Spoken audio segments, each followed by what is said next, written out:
If you had to give a doctor one piece of advice, a critical piece of advice before they decide to go ahead and open up that practice for the first time, what would that be? The skill set that you developed going through medical school is not going to serve you on the business side. Being a great doctor does not give you any right to be a great business owner, period. So maybe team up with someone that's been there, done that. Absolutely. The insurance model is basically free. And so if you can't build a business that you give your stuff away for free, you're already in trouble. I would say for pillar number one is know who do you want to help, where do you want to take them, and how are you going to do that? This is why so many of those free medical practices that you were describing suffer. There is no destination. There's no outcome. The second pillar, though, I'll try to move on quickly with these next three, Charlie. That was the 4-pillar system that you guys taught me in my practice. That was how I took my practice in less than 2 years from low 6 figures to over 7 figures. Okay, we have a very special guest with us today, Dr. Trevor Botts, and I say special because he's got a lot of insight. Dr. Botts was actually a client of ours, FPC, for around 4 years. I'm going to let you go into a little detail on that, Dr. Trevor, but also has been a part of the company, has been involved in high-level entrepreneurship and coaching for about 7 years. So it's going to be a great conversation. So why don't we start off, Trevor? Just give us a quick synopsis of who you are, how you came about working with us, and the transition that took place in your practice, and the transition took place as working as part of the FPC team and coaching clients all around the United States. Yeah. Good morning, Charlie. Thanks for having me, and happy to share any insights that I can this morning. So my short story is I'm a chiropractor by background, and very quickly into practice, I recognized that I was a better doctor than business owner, and that I really hadn't gotten any training on that side. And that was why I started looking for, coaching support, business coaching and mentoring. Met you at a conference in Austin while I was still fairly new into practice. And it just clicked. It resonated that, this was the business mentor that I was looking for, that you had a very successful, thriving practice that you had sold, and then you had started, coaching as well. So I became one of your first clients way back. This was probably 12 years ago. And, through that, I was able to transform my practice, not only, help more patients and get better patient outcomes, but I was also able to create a better life for my family and for myself as well. So, to say, is it really possible to create a business that can not only help more people, but also help your family, give you the freedom of time, the financial freedom that you're looking for? I'm just a graduate of the FPC training system. And interestingly enough, I've actually now been on the coaching side even longer than I was on the client side. And, through that, through that entrepreneur training that I went through, I came to recognize that I actually really enjoyed diagnosing businesses and helping fix underlying problems with businesses and working directly with doctors, even more than the direct patient interaction. And that was what ultimately led me over to joining the team here. And I've now had the privilege of personally coaching hundreds of our doctors that we've worked with. Yeah. Awesome. Yeah, it's been a great trip. So I appreciate you opening it up, and I want to get right into this. I want to cover a lot of information. This episode's on mindset and the transition of the practitioner, the doctor, into more the entrepreneur, because we're dealing with a business, right? And a couple of questions that really I want our audience to be triggered and start thinking, listen to the question. And before you answer, I know, I have a feeling I know how you're going to answer these, but the first question is, if you had to pick one, great doctor or great business owner, which is more important to build a successful business practice? Well, I think the answer should be self-evident. If your aim and your goal is to build a business, then you need to know how to build a business, plain and simple. You can always find a doctor smarter than you. You can always find a practitioner who can be in that practice, helping, working with the patients. But if you are that practitioner, but you don't have the skill set to build a business, your ability to impact the world for good is going to be very, very limited by your lack of business training. In the same way that conversely, if you're the best business person in the world, but you're a terrible doctor, and you're and you're trying to work directly with patients, well, you're probably going to suffer on that side too. So we have to recognize where our strengths and our weaknesses are, in order to then find the right help or the right training to fill in some of those gaps. Yeah, I've always found it interesting that often I'll hear doctors feel like it's unfair that they know someone down the street or in their city that's rocking it, and they don't feel that they have near the skill set. They didn't graduate magna cum laude or summa cum laude. And so they're like, why are they so successful? It's unfair. And it's kind of like, well, look, you can cook really good cupcakes. It doesn't mean you're going to have a successful cupcake business. You could have the best cupcakes in the world, but look at Starbucks. I don't think anyone would tote that, wow, that's the best coffee in the world. That's why they're successful. No, it's a structured business and it's a system and it works. And so I think it's interesting that a lot of doctors get out and believe that the more letters behind the name and the more talented they are is what's going to drive the practice. Without a doubt, it's important to be an excellent practitioner. It's that you've got to get results. But it's like, I'm a pediatrician and I decide to be a cardiologist tomorrow, so I'm just going to open up shop. Yeah, in fact, I would say, Charlie, the single biggest mindset shift that I would recommend that doctor take on if they want to really become an entrepreneur, you have to humble yourself and recognize that the skill set that you developed going through medical school is not going to serve you on the business side. You went to school for years to become a doctor. You studied countless hours. You sacrificed, quality of life at times to get through undergrad and medical school, complete a residency, right? You went through a ton of training to become qualified to become a doctor. But if you haven't applied a similar effort in becoming an entrepreneur, then you have no business running a business. You have no qualifications. And I would say that trying to do so is in fact reckless. And that's why, I count my blessings that I found you guys before I made too many mistakes in practice, because I was that foolish doctor who just hung up the shingle and said, well, because I'm a doctor, the patients will flow in, everything's going to work fine. And I struggled. And one analogy that I think of in regards to this, Charlie, is, FPC's CEO, John, is one of the brightest, smartest guys I've ever met. Incredible CEO. He's started and ran multiple businesses.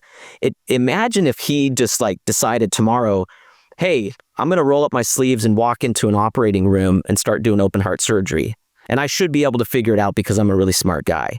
Right? I mean, that's the level of insanity that some doctors apply towards business, is thinking well, because I'm a smart surgeon, I should be able to be a CEO tomorrow. Right? And that just baffles me some of the challenge why they came about is, right, we look at what our colleagues are doing when they open a practice, and the thought process of actually having someone there, been there, done that, like in FPC, of course. We'll have another episode talking about John and why he was brought on, but having that excellence in being able to understand and run a business is required to scale a business, right? But it's like when so many doctors get into practice, if you look at the typical model that they enter into, it's the insurance model. And the insurance model is basically free. So what happens, so if you can't build a business that you give your stuff away for free, you're already in trouble. Right? But once the doctor decides, you know what, I'm tired of this insurance game, the red tape. I'm tired of someone owning my practice and people, pencil pushers and the red tape and all that. I'm going to build a cash practice. Well, now you have a real business that you have to deal with, and that requires a lot of skill sets, marketing, yourself, becoming the category of one, standing out, and being able to have something that's of value that people are willing to pull their hard-earned money out of their pocket and invest into themselves and see that as a value. So now that whole thing falls apart because it's like, okay, now it's much tougher to be successful. It was easy when my stuff was free. And I think we're talking to a lot of people today that are looking to escape, at least partly, the insurance model and be able to control their own life. So I think you've already answered the second question, which was basically, if you had to give a doctor one piece of advice, a critical piece of advice before they decide to go ahead and open up that practice for the first time. I think you've already answered it, but can you give me one sentence? What would that be? What got you this far is not going to get you to the next level. So being a great doctor does not give you any right to be a great business owner, period. So maybe team up with someone that's been there, done that. Absolutely. All right. Not to toot my own horn, but anyway, so let's get into these questions. So we're talking about mindset shifts, and we've already gotten into that. So some of the biggest shifts that you see, like when we're coaching clients, et cetera, when they come to us as prospects even, what's the biggest shifts that we see that are cornering them, self-sabotaging their abilities to actually move forward and have a striving practice? I would say the single biggest factor is fear.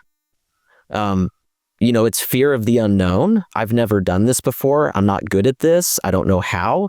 But then also just a fear of their own ability to step up, right? Because starting your own practice means that you have to be willing to bet on yourself, right? You can't just be a cog in the medical machine anymore. You can't just show up, deliver your services, and collect your paycheck. So going into private practice requires a willingness to push through fear and develop courage to, build that successful practice. And the interesting thing, Charlie, is the fear actually doesn't ever go away. I think I'm probably the poster child for fear in business. I was driven by a lot of fear early on into practice. And, as I started working with FPC and I had guidance and coaching, I noticed that the fear was always still there. The difference, though, was that now I had courage to act and to push through that fear. And so, unfortunately, a lot of these doctors, they kind of have gold handcuffs on where they're getting paid just enough to stay where they are. And because they have that fear and that apprehension of going off on their own, they ultimately end up, sort of becoming comfortably miserable, if you will. So being able to rise above that, develop the courage and say, this is unacceptable to stay where I am. I'm meant for more. I'm meant for better. And then be willing to burn your ships and bet on yourself. And don't burn your ships and bet on yourself alone and be a lone wolf. Find someone, right, that can coach and mentor you, to ensure your success so that you make sure that you're putting your actions and your efforts in the right place. I'm actually glad that that's the point you brought up, doubt and fear. And one of the ways that I've always discussed it with individuals, whether it's a client, a doctor, my son, someone I'm mentoring, what have you, is fear in itself is necessary in life, right? I mean, but let's try to change the fear into a concern. Fear, you're kind of sitting in a place with unknown, right? So if I have fear, that can move me to prepare myself to move through a challenge. So it's like my son first getting ready to ride a bike. Well, I'm really scared. Well, you should be, right? But how about this? How about I'm there and I hold the bike? Now you just have a concern, but that's really been kind of handled that, okay, yeah, I'm scared, but I feel like I've done everything I can to be supported and go through this. And so when I hear doctors, they live in this doubt, it's like, would you live in the doubt if you had the skill sets, if you had the knowledge, that I have on building businesses, would you have that? Well, no. Well, then let's turn the fear into a concern, saying, hey, I have a concern, rightly a concern, but how do I handle that? Where's the discernment in saying a concern is necessary? Because I'd be a fool. Like you said earlier, it's kind of reckless to open up a practice. And those people maybe don't have fear, or they just balls to the wall, just go, instead of saying, well, hang on, this is a concern and it's a reasonable concern. Let's make certain that I partner with someone that's done that, been there before, so I don't have to reinvent the wheel, or so I can move forward with confidence, with courage. So that's right. So when you have these challenges, a lot of the doctors, a lot of the challenges that they face in going in, and like when these challenges come, because you said, hey, the fear never goes. And I think what we're really trying to say is the challenges will always be there, right? Today's a new day. There's going to be challenges, but let's look at those challenges in a way of opportunities. So a lot of the doctors that we've worked with over the years, what are some of the things to help overcome some of the challenges? Yeah, that's a great question. I would say first and foremost, Charlie, is helping the client identify what I would refer to as their desert and their destination, or their desired outcome. Because we've, if we are going to make a change, we first have to come to a very clear understanding that there's a reason to change. Right. So like I was saying before about the golden handcuffs or kind of the complacency, we really need to do some soul searching and determine, am I meant for more? Am I meant for something else? And then evaluate that current desert or that current situation. And then you really have to just look in your heart and decide, is it acceptable for me to stay here, to stay where I am? Because if there's any part of you that says, you know what, maybe I can get by, you're not ready. Like you're not ever going to get out of that desert until you reach a point where you're miserable in that desert and you're like, something's got to give. This is unacceptable to stay here. That's why I like saying burn your ships, so to speak, right? And bet on yourself. So first start by identifying that, and then identify what is it that I really want and where do I want to go? What kind of vision do I have for my practice, the people that I want to help, the impact I want to have in the world? What kind of life do I want for my family, for myself, and so on? Identify that, create the vision of your future. And then from there, once you have those two anchor points, now you can start to systematically look at what types of actions can I take to get out of this desert and to start moving towards that promised land or towards that destination. So that's one of the first exercises that we always do in the coaching space. And quite honestly, if we identify that person either doesn't have a strong enough desire or vision for where they want to go, they don't have clarity on that, or if there's a part of them that still thinks maybe it's okay to stay in this desert, then they're probably not ready to be an entrepreneur. Yeah, I think that's a good point, because here's the deal. Not everyone is meant to. And I think everyone can. Not everyone's meant to, or not everyone's at that place. I heard on an Ed Mylett podcast a while back that the majority of high-level, high-worth entrepreneurs actually started the process because of the desert more so than what the promised land looked like. In other words, they were in a position that they said unacceptable, and this is too painful to stay here. And that's why I started my new practice, why I started FPC, more so, believe it or not, than just, hey, where can we go? But identifying that and knowing that this comfortable is a very dangerous place to be, because comfortable always leads to deterioration. Just like if I'm comfortable with my health and I'm not kind of going, hey, I need to pick it up because I'm going to deteriorate with age, right? It's the normal change of things. If you're not moving forward, a lot of people say you're moving backwards, or we're not going to just stay in this balanced place of without having stagnation and fall, right? So knowing that, getting out of this comfortable position, and then I don't know if I've always quoted Nido Qubein, president of High Point, of saying this, but if you can show someone where they want to go, they'll move heaven and earth to get there. And a lot of people, practitioners, doctors, any business owner, in order to really build that dream, they have to know what it looks like. And I think that's just what you express. And we do that with a lot of clients. So some of the aspects of just building a base, a foundation of a practice, especially related to the health practice, what would some of those, basically those skill sets, or it is the simplest form of saying, hey, if you have these 4 keys, these 5 keys, whatever, what's that basic foundation that we could focus on, rather than the 10 or 12, entrepreneur hats that in time need to play out? Yeah, that's a great question. Interestingly enough, the skills, or the pillars, if you will, that you need to have in place in business actually also start with a similar discussion around desert and destination, meaning that if you want to start a business, the very first thing you have to identify is, who do you want to help? Like, where are they stuck, and where do you want to take them? And so this is, we kind of summarize that at FPC as just the idea of programs. What is the program or the vehicle that you're going to use to take people from where they are to where they want to go? The reason why it's so critical to start with that, Charlie, is because that will ultimately define what your revenue model is. That's how you make money. That is the lifeblood of the practice. So your revenue model is going to be directly tied to where you take your patients and how you deliver that service. So that's what I would say for pillar number one is know who do you want to help, where do you want to take them, and how are you going to do that? And then build a revenue model that's both scalable and profitable based off of that. So just to create a quick little side note comparison here, this is why so many of those free medical practices that you were describing suffer, right? The insurance-driven ones, is because number one, they just bring in absolutely anybody that has symptoms that'll throw their insurance card on the front desk.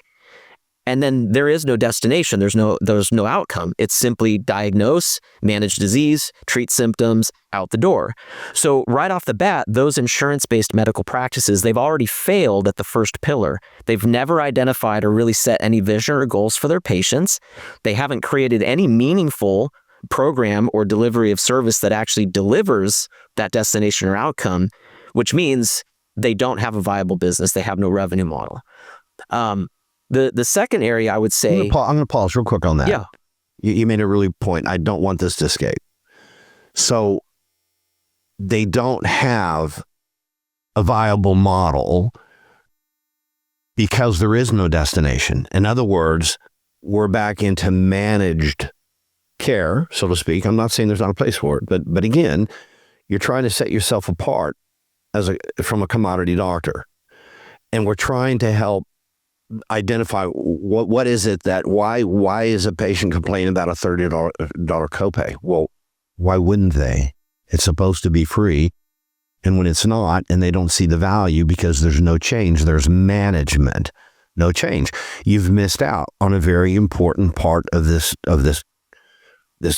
journey of having a practice that's hugely successful because people are changing. There's a different outcome. They're becoming, and when they become, they're noticed, and their friends want to know, and they refer, and the exchange of value now, money, becomes a priceless opportunity rather than an expense.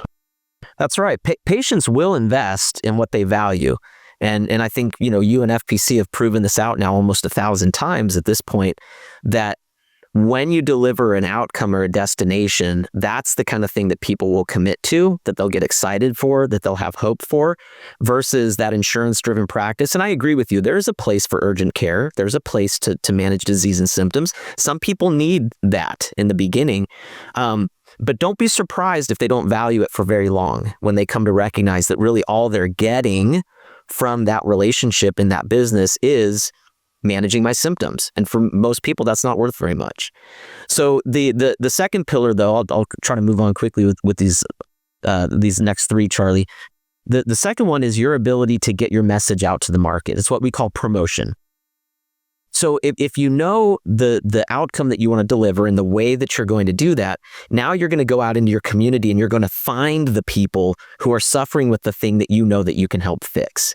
And so this really is about finding how you're going to communicate with the general community to let them know who you are, what you do, and the problems that you can help solve.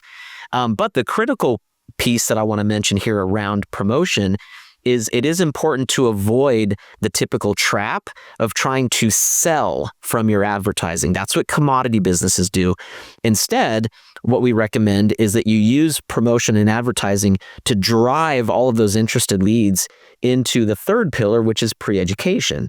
So pre-education is teaching that prospective customer, client, patient about their desert and their destination. It's about becoming a teacher. The Latin root for doctor is teacher, and we believe that we need to bring that back, that doctors should be teaching the community about the truth of your health, your condition, the reason you're suffering and struggling. Through that pre-education process, we are able to create the ideal client who starts to see that hope for where they really can go. And then you bring them in and sit them down for what we call a practice member evaluation so that you can continue that pre-education process, interview them, explore their challenges, concerns, and their goals, and then ultimately make a decision. Can I help you? And are you ready to be helped? right? And that's what really resets the relationship to be one of partnership and co-laboring between doctor and patient, rather than that old relationship of you're the doctor, I'm the patient, here's my insurance card, fix me, right? So by following those 4 pillars, each one just seamlessly leads into the next one. And now we've created a great relationship with that prospective patient, and we're able to then move them into the programs that we've designed. And so it just creates this cycle, Charlie, where we can rinse and repeat. And that was the 4-pillar system that you guys taught me in my practice. That was how I took my practice in less than 2 years. I took my practice from low 6 figures to over 7 figures, simply by focusing on and mastering those 4 pillars and then repeating that cycle. And remember, at the beginning when I mentioned programs, they need to be both profitable and scalable.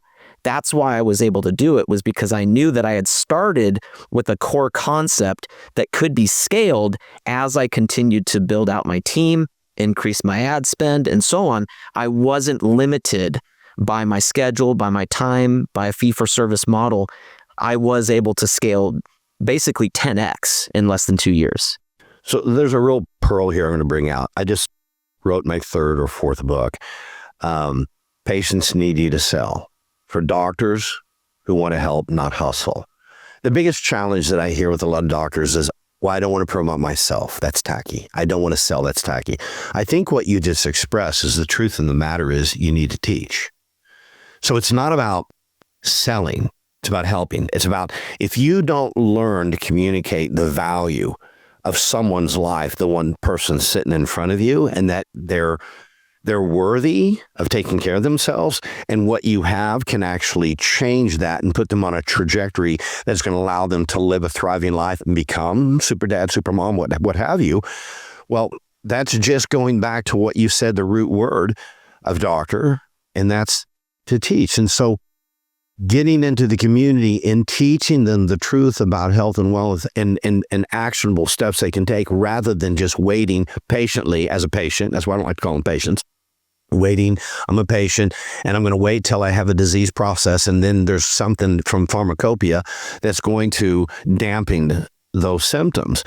Well, that's why the people don't find a lot of worth in that, and that curtain's been exposed over the last several months and so over a few years.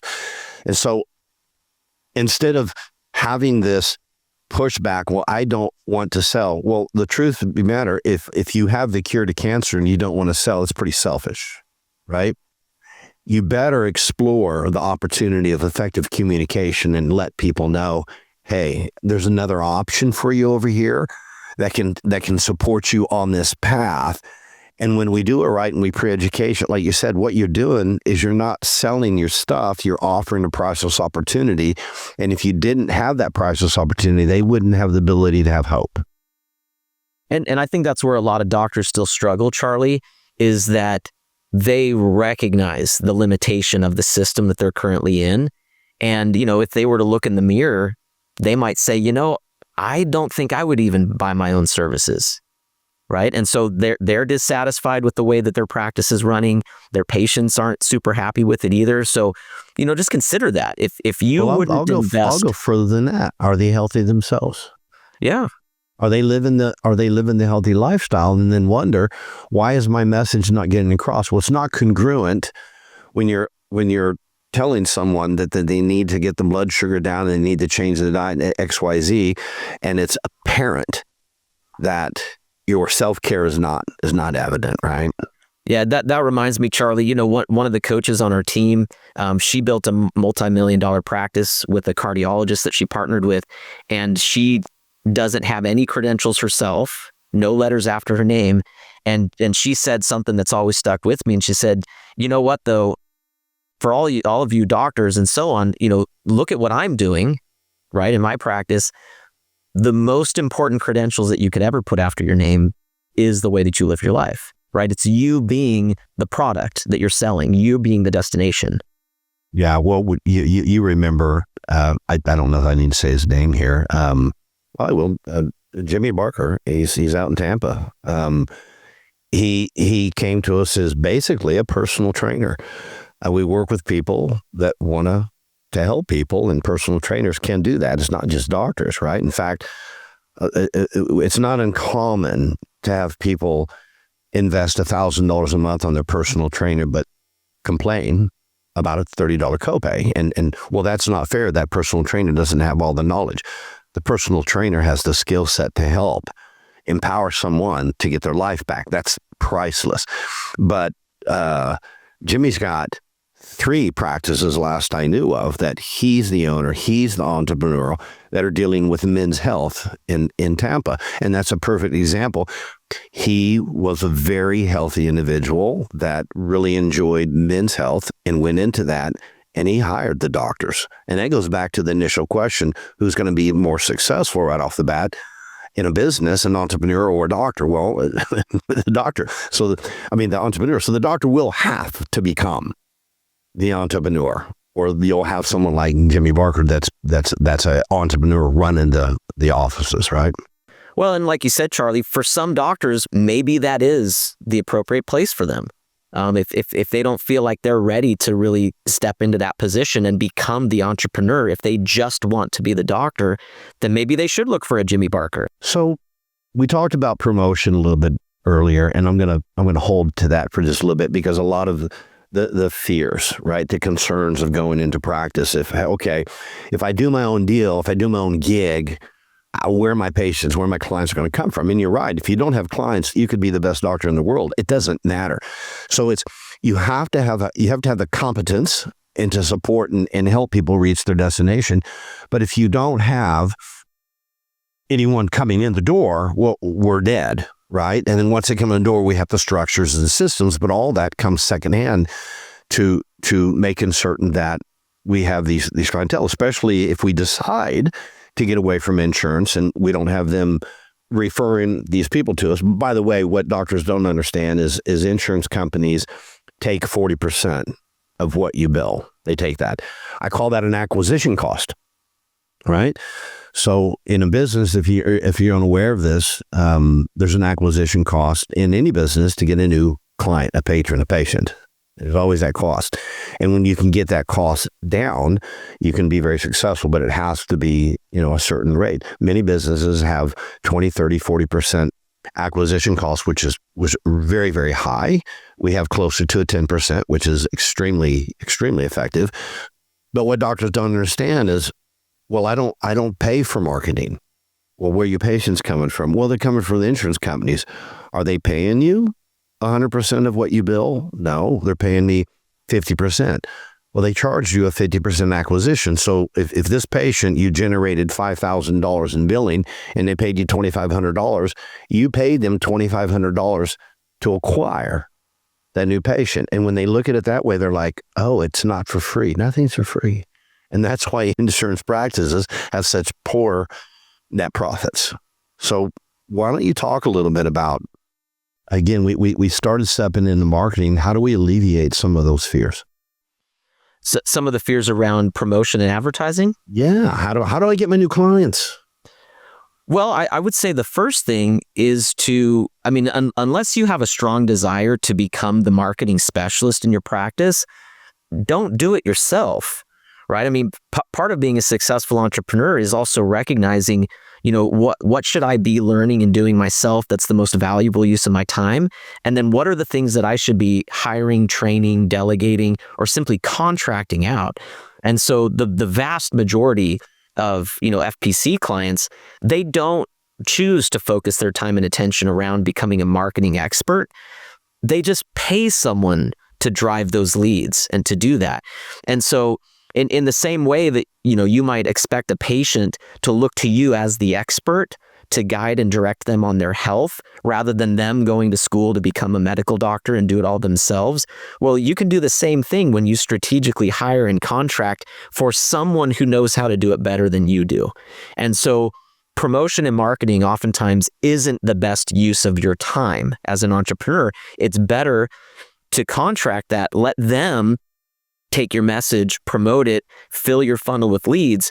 What you need to focus on is then mastering the art of communication and influence, right? Because the marketer can't tell your story for you. They can't teach for you. That's what you as the doctor need to do.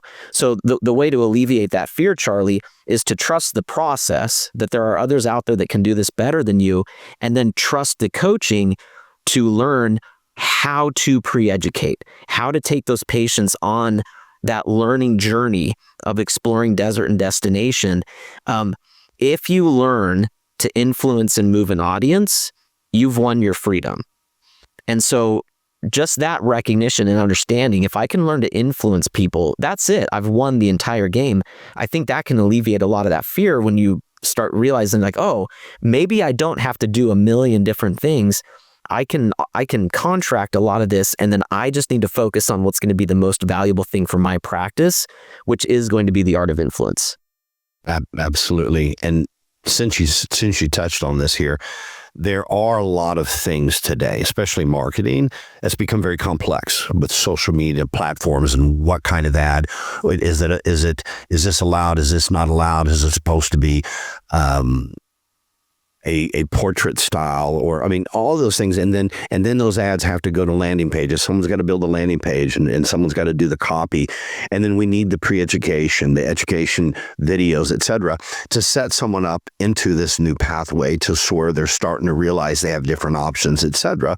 And that is part of that journey to where someone will come to the point of going, "Why wouldn't I work with you? You're going to help me get to become super dad, super mom. But yes, I need you as that guide." And so that's the whole essence of it. But what I'm getting to here, that's a very complex deal. That's almost a full-time deal to be. Do you want to become an entrepreneur? Great. You can't become a professional marketer and an entrepreneur at the same time. They're that complex. Like I can't be an engineer and a doctor at the same time. They're too complex. So, and again, not to get into it, but we have marketing partners that we work with our clients. So they don't have to go vet them out. We've already done that. But let's talk about this place of delegation. I always like doctors to understand, hey, it's great to be the cook in the kitchen. It's great to be able to cook up the cordon bleu chef meals, right? It's great to be the doc. But what happens if I want to scale my business? What happens, Trevor, if I want to spend a couple of weeks in Cabo or Belize? How expensive is the vacation if my practice isn't generating income while I'm gone? And what does this say about the state of delegation, and how should one go about that? Yeah, I think this speaks volumes to a lot of the small private practices where you've got one doctor and then they have maybe, a wellness assistant, a medical assistant, and they feel tied. They feel tied down to the practice because the business really is dependent upon them. And so like you said, if they want to take even a couple days off, revenue tanks because every single dollar or just about is directly tied to them.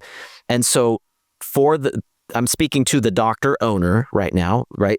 So for that doctor owner who does in fact want to be able to move into more of an owner position and less of a doctor position, then they are going to have to make some decisions as far as, yes, I love treating patients. I love seeing them and so on. But am I willing to sacrifice all of my time towards, doing just that?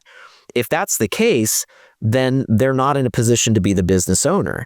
But if they are willing to train and delegate so that they can move into more of that owner position, then they do have some opportunities to do that. Typically, what we recommend, Charlie, as far as like, well, where do I start, is to look at everything that you're currently doing within the practice and start with the activities that you recognize that take up the most amount of your time. They generate the least amount of revenue, and they can be most easily delegated. So this, and then trained and so on. So this would be like, for example, the doctor who's still answering their own phones, right? Or the doctor who's still, ordering all of their own supplements or things of that nature. Well, those are activities that someone else could be doing that's not a valuable use of your time. So you might start by finally buckling down and hiring that part-time assistant. And, some doctors may say, oh, well, but that assistant's going to cost me $2,000 to $3,000 a month. I can't afford that. Well, that may be true for the doctor who's going to immediately fill up their time with more busy work, more charting, more clinical training, and so on, right? Then yes, that $2,000 to $3,000 a month becomes an expense to them. But if they have a smart game plan in place, well, the time that they would save by hiring that assistant, if that could allow them to generate an additional $15,000 in revenue, that's no longer an expense, that's an investment. And so that's where you start, is you start by delegating and training out those things that take up the most time, generate the least revenue, and can be most easily trained and delegated to somebody else. And then you, as the owner and practitioner, once you've started to get some of those hats off and some of those responsibilities off, then you eventually reach the point where you're basically only wearing two hats now. You're wearing the hat of owner or CEO and the hat of doctor. And then at that point, once your revenue's up, you're stable, you've got a strong foundation, then you can make that ever critical decision around, am I ready to hire another practitioner to come in and take that hat, so that I don't have to be the full-time doctor. Now I at least have the option of scaling back my hours with direct patient care, so that if you do decide to take that 2-week vacation, well, you have a practitioner in place now. You at least have the option of stepping back. And so I think a lot of doctors maybe get worried that by becoming a business owner, it means they don't get to be the doctor anymore. But really the opposite is true, is that once you do truly become the business owner, you now have the option of wearing any hat in the business that you actually want to. And that's a great place to be, is to know I can see patients if I want to, or I can go take this vacation and the business will continue running without me. Yeah. And critically speaking, if you want a business that doesn't have weak links, but you say, hey, if I get hit by the ice cream truck tomorrow, what would happen to my practice? If it's bad news, you're the weak link, right? So whether you want to move away from seeing patients or not, you must have a business system that allows that to take place. And I always tell people, look, at any given day, like in my practice, I got to the point where I was working a 3-day work week, taking off 90 days a year, traveling the world. I had a practitioner.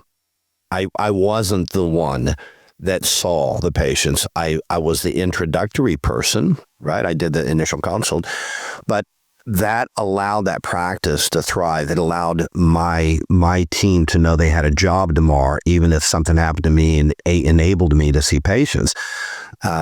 It allowed my patients to know that my system is what they bought into. It was how the practice was developed, what their opportunities were in the wellness realm, et cetera, et cetera. So in time, if you truly want your freedom, the delegation is important. It's critical. And I always let doctors know, just like when you're saying, even initially you might have to wear those hats, but in time, start considering, hey, what am I worth? The value of exchange. I need to get that value up to $400 an hour, $500 an hour, $900 an hour. And so if I'm doing a job right now that someone could do for 20, that's inefficiency. Your margins are going to go down. And then you have to question, why am I still working 50 hours a week? Because you're not putting your $500 an hour in, you're putting $20 here. And so delegation is something that is a huge part of it, but that's the part of freedom. We're getting close to run out of time. And so what I'd like to really, one of the things I'd say, if someone's really, let's say, hey, I'm already in practice, but this is resonating with me. I get it. I'm still kind of chained to this deal. I got a glorified job rather than a business working for me. Or, hey, I'm thinking about taking this step into the promised land that I know I'm going to go have to fight the giants, and I'm a little scared. What are some of the first things that you should move forward with? Like, what's your checklist? Hey, how am I going to get this thing straightened out?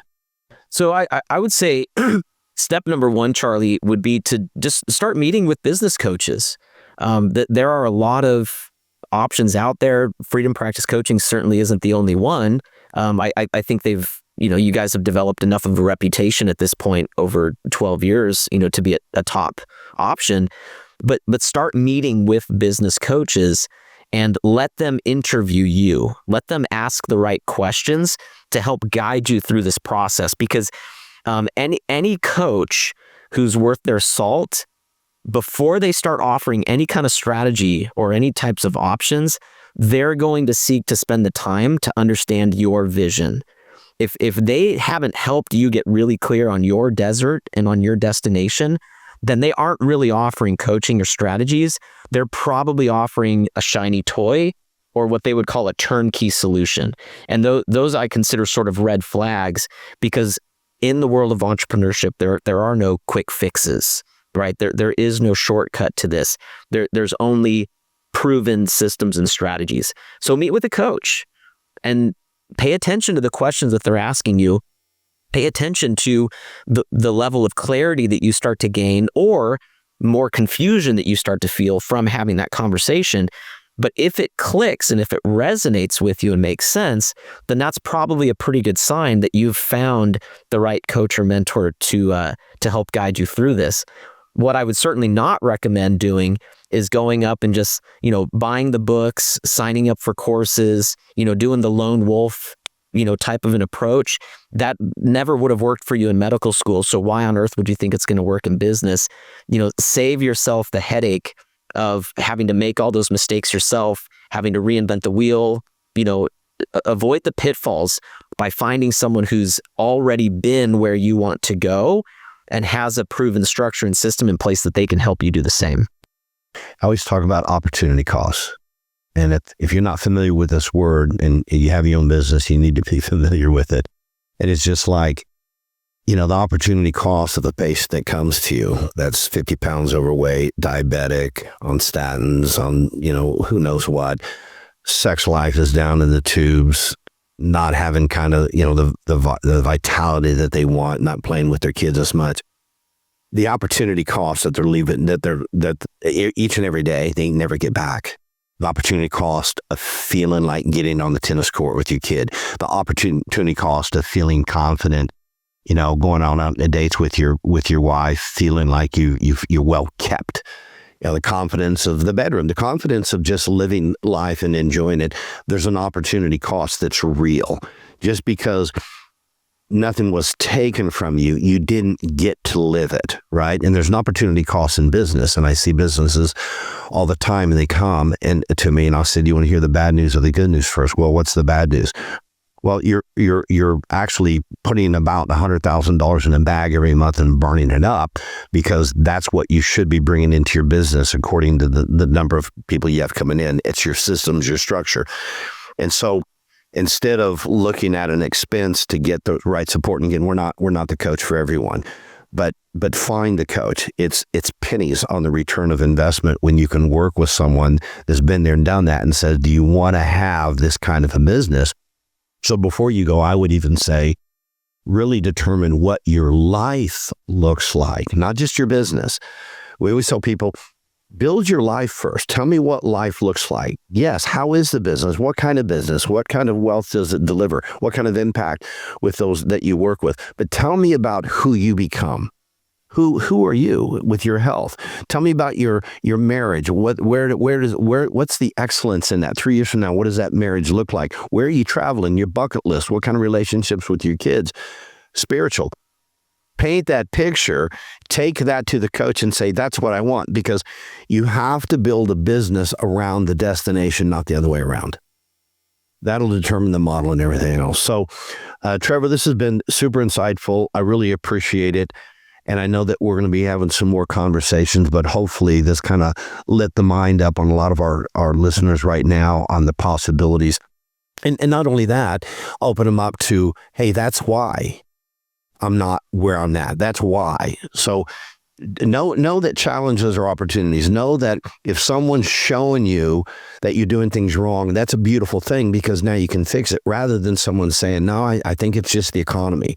Yeah, that's just the way the world is today, which is total BS, right? We can live in that cop-out world, or we can say, well, no, someone down the street's doing really well. I think I'm going to team up with people that live in abundance and can see the opportunities and challenges rather than this. So outside of that, appreciate you coming on, Trevor. You've been great for the FPC team, and your story and your message certainly influences a lot of people. So appreciate you being here today. Thanks for having me. Guys, thank you so much for being here on this opportunity. Continue to listen in. We're going to have a lot of good stuff coming your way to help support you, help support those who trust in you, help support your family, and help you live that extraordinary life. Take care. One last thing, guys, if you could do us a favor, just leave us comments. We want to know what your struggles, what your trials, as Dr. Trevor said, what's some of your fears? Let us help, because we'll put information, we'll get the information out to you to support you on these. So either in comments, or you can go to marketing@freedompracticecoaching.com. Let us know how we can help. Let us know if this is enjoyable, and if it's helpful as it is, we're here to support you.